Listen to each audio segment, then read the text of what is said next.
ഹൃദയത്തിൽ എഴുതിയ വരികൾ മെഹബൂബരെ മദ്ഹിൻ മൊഴികൾ അതരത്താൽ പാടി ഞാനായി ഇഷ്കിൻ തീരത്ത് അണയണം നബിയുടെ ചാരത്ത് നബിയോര് നടന്ന മദീനത്ത്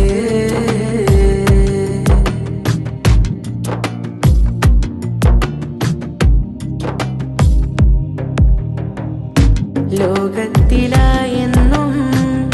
റഹ്മത്തിനായി മക്കത്തെ മണ്ണിൽ പോ തിങ്കൾ നിലാവ ആമിന ബീവിക്കും അബ്ദുള്ള ഉപ്പാക്കും ആനന്ദമായെന്ന് തങ്ങൾ പിറന്നു ലോകത്തിലായെന്നും റഹ്മത്തിനായി